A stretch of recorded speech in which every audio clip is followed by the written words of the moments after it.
अस्सलाम वालेकुम। I hope you all are doing well. और आज का दिन मैंने स्टार्ट किया है। सबसे पहले मुझे ऑफ़िस जाना था तो मैंने जल्दी से फ़बिया को रेडी किया है और बस उसको स्कूल के लिए भेजा है और ख़ुद भी ऑफ़िस के लिए मैं चली गई थी। आज मुझे बहुत थकान हो रही थी, कुछ दिनों से मेरी तबीयत भी ठीक नहीं थी और मैं बहुत ही डाउन फ़ील कर रही थी, लेकिन ऑफ़िस तो जाना है, रूटीन के काम तो करने हैं, तो बस फिर मैं ऑफ़िस के लिए निकल गई। और आज कुछ करते हैं दिल की बात और कुछ ख़ास बात।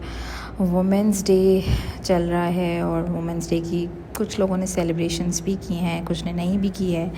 मेरे लास्ट व्लॉग में मैंने बहुत अच्छा एक मैसेज दिया था वुमेंस के लिए कि उन्हें अपना ख्याल रखना चाहिए, उनको ख़ुद को अपनी कदर करनी चाहिए और अपने आप को वैल्यू देना चाहिए। और कभी कभी ज़िंदगी में ऐसा भी होता है कि कोई भी आपको टैप करने के लिए नहीं होता है और आपको ख़ुद ही अपने आप को टैप करना पड़ता है और अपने आप को शाबाशी देनी होती है कि हमने वो वक्त भी गुजारा जो कि बहुत मुश्किल था।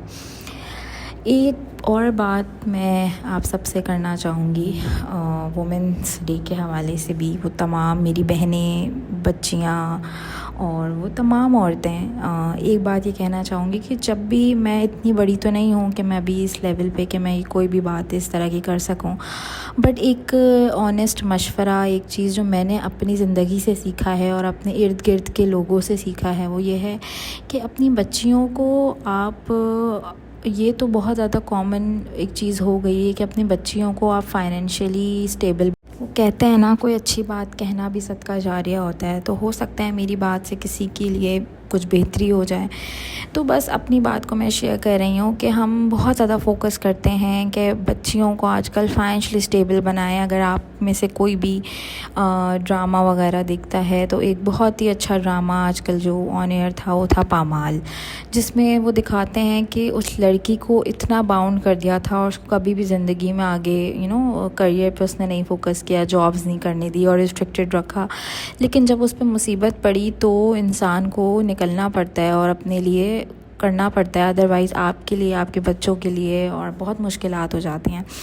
तो इसीलिए ज़िंदगी मौत का आजकल बिल्कुल नहीं पता होता है कि आपके ऊपर किसी भी किस्म की आजमाइश किसी भी वक्त आ जाती है, क्योंकि वक्त एक जैसा नहीं रहता है। तो आप कहीं से भी ताल्लुक़ रखते हैं, कुछ भी है, अपनी बच्चियों को आप फाइनेंशियली स्ट्रॉन्ग बनाएं, बहुत ज़रूरी है। बेशक आप बहुत रिच फैमिली से बिलोंग करती हैं या कुछ भी हैं, आप किसी की भी बेटी हैं, लेकिन जो अपनी ख़ुद मुख्तारी होती है और अपने कमाए हुए पैसे होते हैं, इससे बड़ी कोई भी नेमत नहीं होती। तो अपनी बच्चियों को अपने पैरों पे खड़ा करें कि कल को कैसी भी सिचुएशन क्यों ना हो, आपके बच्चे इस काबिल हों कि वो ख़ुद कमा के अपना सर्वाइव कर सकें, अपना आप सर्वाइवल मोड में।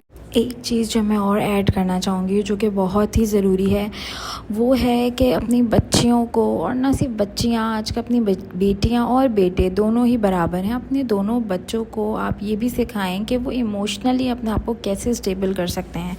हम फाइनेंशियली स्टेबिलिटी की तो बहुत बात कर लेते हैं, लेकिन इमोशनली आप किस तरह से अपने इमोशंस को कंट्रोल कर सकते हैं वो नहीं सिखा पाते हैं, और शायद मैंने भी वो अभी तक नहीं सीखा कि आप अपने इमोशंस को किस तरह से कंट्रोल कर सकते हैं कि दूसरे की कोई बात आपको किस लेवल पे हर्ट कर सकती है वो किसी को अंदाज़ा भी नहीं हो सकता। तो आप इतने इमोशनली स्ट्रॉन्ग हो कि किसी की कोई कह दी हुई बात कि आप वर्थलेस हैं या आप बुरी हैं या आप नहीं है अच्छी, आप उसको इतने दिल पे ना लें और भी इतने स्ट्रॉन्ग हो। आज मेरा कुछ ख़ास बनाने का मूड नहीं था, मैंने कहा चिकन बस चाउमीन बना लेते हैं। मैं नूडल्स को बॉईल किया है। नूडल्स की भी एक ट्रिक होती है कि किस ज़्यादा ना बॉईल कर लें वरना स्टिकी हो जाते हैं, और लास्ट में जब बॉईल कर लें तो उस पर ऑयल लगा दें आप। अच्छा, इसके साथ मैंने वेजीज़ और चिकन को सौटे करके उसमें बेसिक जो स्पाइसेस होते हैं बस वो डाले थे। इसमें काली मिर्च था, चिकन पाउडर था, और ये मेरे लिए कुछ गिफ्ट्स मेरी अम्मी आज आई थी और मेरे लिए ईद ही लेकर आई थी, तो मैंने जल्दी बस ये चाउमीन रेडी किया है और नूडल्स के साथ मैंने उनको मिक्स कर दिया। उसमें बेसिक जो सॉसेस होते हैं, सोया सॉस, विनेगर, काली मिर्च, नमक, ऑयस्टर सॉस, ये सबको मिक्स किया अच्छे से। अगर आपको ज़्यादा स्पाइसी पसंद है, क्योंकि मेरे मूड होता है, मुझे कभी बहुत स्पाइसी अच्छा लगता है, कभी मीडियम स्पाइसी अच्छा लगता है। आज मैंने ज़्यादा स्पाइसी नहीं बनाया था क्योंकि मेरी अम्मी ज़्यादा स्पाइसी नहीं खाती हैं। आज अम्मी मुझे ईद ही लेकर आ गई थी और इतनी सारी चीज़ें शायद आपको बास्केट में इतनी आराम से नज़र भी नहीं आ रही होगी, लेकिन इसमें बहुत सारे अंदर ड्रेसेस भी थे, इसमें फ़बीहा के लिए भी चीज़ें थी, ड्राई फ्रूट्स भी थे, कपड़े भी थे, और ड्रेस तो मुझे बहुत ही ज़बरदस्त लगा था और मुझे बहुत ही खुशी हुई। अम्मी का प्यार था और अम्मी ने मुझे याद रखा। और ये मेरी ऑफ़िस की तरफ से मुझे एक गिफ्ट मिला था ऑन वुमेंस डे मंटो से, और इसमें स्कार्फ़ था और स्कार्फ़ इज़ वेरी प्रिटी। इंशाल्लाह मैं इसको किसी दिन स्टाइल करूँगी and I will show you all. और ये बहुत ही ज़बरदस्त था।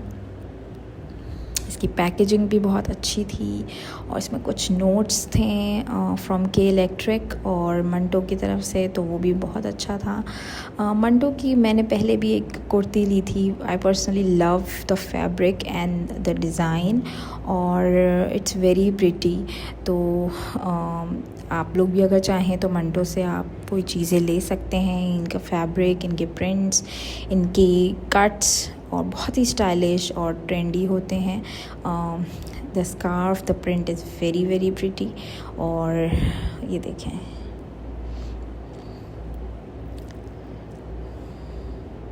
Wow, it's beautiful.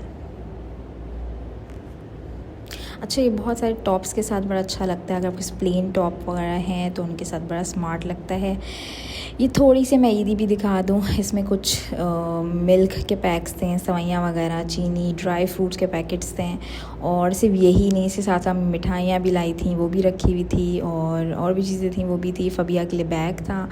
ये आसिम जोफ़ा का ड्रेस है अनस्टिच, वो था। और इसके साथ साथ फ़बिया की कुछ एक्सेसरीज़ वाली चीज़ें थी, वो भी थी। और इतनी प्यार से वो पैकिंग करके, और ये मेरा ड्रेस था येलो एंड वाइट और प्रिंट में, और ये इतना प्रिटी है। ये लॉन्ग शर्ट है विद प्लाजो पैंट्स और बहुत ज़बरदस्त लगा था। ये मैंने अपनी स्पैगेटीज़ को जो है बस लास्ट में सौते किया, इसको बहुत ज़्यादा मिक्स नहीं करेंगे। और आई होप आपको ये रेसिपी भी अच्छी लगी होगी। Do follow and do subscribe my channel and always support me. Thank you.